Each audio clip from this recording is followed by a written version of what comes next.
Kelly's life had been a whirlwind since her parents passed away. At 24 years old, she found herself alone and forced to drop out of college, her dream of earning a degree fading into the distance. Her once bright future was now replaced by the harsh realities of life. To make ends meet, she took a job as a waitress at a local restaurant, scraping by on meager wages and tips. Although the job didn't allow for luxuries, Kelly found joy in small things. She had a deep love for animals, especially dogs. Anytime she managed to save a few dollars, she'd buy dog treats to take to the local animal shelter. She loved watching the dogs' faces light up when she brought them food, their tails wagging in pure joy. The shelter became her sanctuary, a place where she could forget her own struggles for a while and focus on giving love to animals in need. One particularly cold winter day, while she was at work in the restaurant, Kelly noticed a dog sitting outside in the snow. The poor thing was shivering, its thin fur offering little protection against the icy wind. Her heart immediately went out to the animal. "Oh my God, he must be freezing," Kelly exclaimed, rushing outside to see the dog. The dog looked up at her with sad, pleading eyes. Kelly crouched down, running her fingers through its cold fur. "I can't just leave you out here," she said softly. Without thinking about the consequences, she took off her jacket, wrapped it around the dog, and brought him inside. Inside the restaurant, Kelly found a quiet corner to sit with the dog, offering him some snacks she had brought from home for the shelter dogs. The dog eagerly accepted the food, eating quickly as if it hadn't had a decent meal in days. Kelly smiled, her heart full as she watched the dog regain some strength. But just as she was starting to feel good about helping the dog, a stern voice interrupted her thoughts. "What do you think you're doing?" Kelly looked up to see her manager, Luke, standing with his arms crossed, a scowl on his face. Luke was not known for his kindness, and Kelly could tell he was not happy. "This dog was freezing outside," Kelly explained, still holding the dog close. "I brought him in to warm up. He could have died out there." Luke's eyes narrowed, and his voice grew louder. "Is this what I hired you for? To bring in dirty street dogs and feed them in my restaurant?" "No, sir, but—" "I don't care. You're fired," Luke shouted. "And don't even think about showing up tomorrow." Kelly's heart sank. She desperately needed this job, but Luke's mind was made up. "Please, sir, I'll take him to the shelter right now. I just couldn't leave him out there in the snow." But Luke wasn't having any of it. "I don't care what you do. Just get out. And don't think for a second anyone else in this town will hire you. I'll make sure of it." Kelly's stomach turned as Luke's words hit her like a punch to the gut. Not only had she just lost her job, but now Luke was threatening to make it impossible for her to find work anywhere else. "I'm sorry," Kelly muttered, feeling defeated as she gathered her things. Later that day, Kelly took the dog to the animal shelter, the place that had always brought her comfort. The familiar faces and wagging tails of the dogs greeted her, and though she was heartbroken, the shelter was a small solace. As she watched the dogs settle into its new warm space, Kelly couldn't help but feel a flicker of hope despite her situation. The next day, with no job to go to, Kelly decided to return to the shelter. It was the only place where she could truly be herself, and the animals always managed to lift her spirits. She spent the morning playing with the dogs, letting their joy distract her from her worries.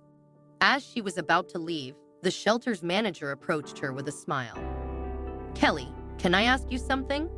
The manager said. "We've got an opening for a full-time position here. Would you be interested? The pay is decent, and there are some benefits too." Kelly's eyes widened. It was as if the universe had heard her silent plea for help. "Really? You want me to work here?" The manager nodded. "You're always here, and you clearly love the animals. I think you'd be a perfect fit." That night, Kelly returned home with a huge smile on her face. Not only had she found a new job, but it was in a place that truly made her happy. She no longer had to worry about Luke's threats, and she could focus on a job she loved. But little did she know, the shelter job would lead her to something even more unexpected. A few days after Kelly started working at the shelter, she noticed a handsome man who volunteered there regularly. He seemed kind and gentle, always taking extra time to care for the animals. One afternoon, Kelly worked up the courage to introduce herself. "I've seen you here a lot," she said with a shy smile. "I'm Kelly. I just started working here full-time." The man smiled back. "I'm Simon. I come here every weekend. It helps me relax after a long week at work. Spending time with the dogs makes everything better, doesn't it?" The two quickly became friends, bonding over their mutual love for animals and their desire to help those in need. As time passed, their friendship grew into something more. They started dating, and Kelly found herself falling for Simon, who, despite coming from a wealthy family, was humble and hardworking, much like herself. After months of dating, Simon proposed an idea. "Why don't we move in together?" he asked one evening over dinner.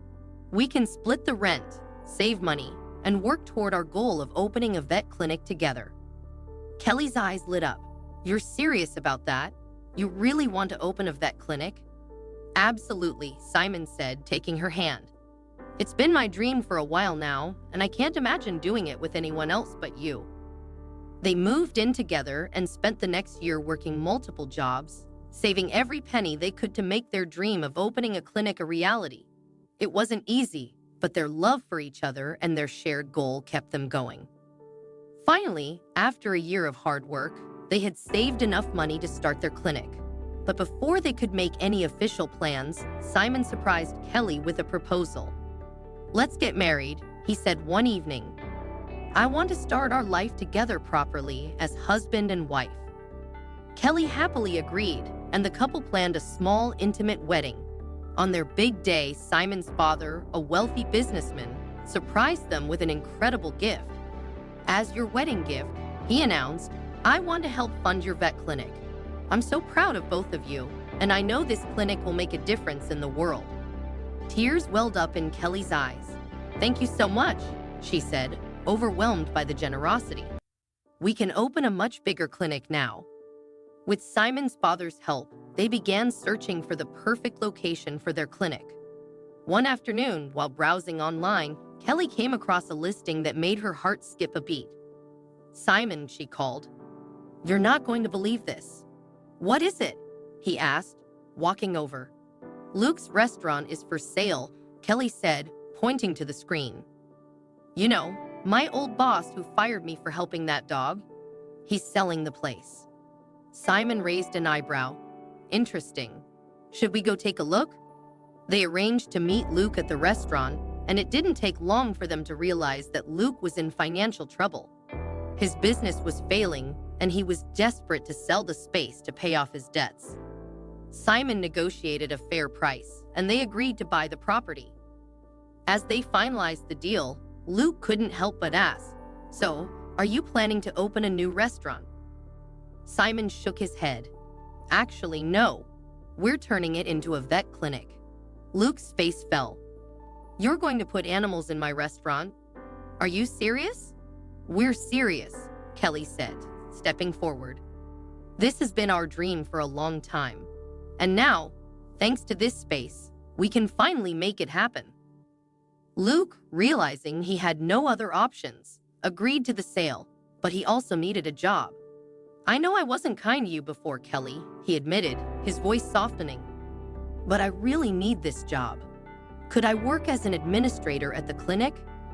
Kelly thought about it for a moment before nodding. "Everyone deserves a second chance," she said.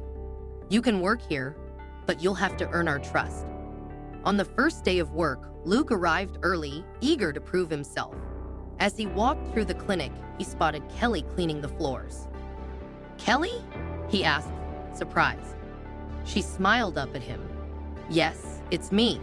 Looks like the tables have turned, huh?" Luke lowered his head, ashamed of how he had treated her in the past. "I'm really sorry, Kelly. I was arrogant and wrong. You've taught me a lesson I'll never forget." Kelly smiled, feeling a sense of closure. She had come a long way from the day she was fired, and now she was running the clinic of her dreams alongside the man she loved. And in the end, she had helped Luke learn the value of kindness and second chances.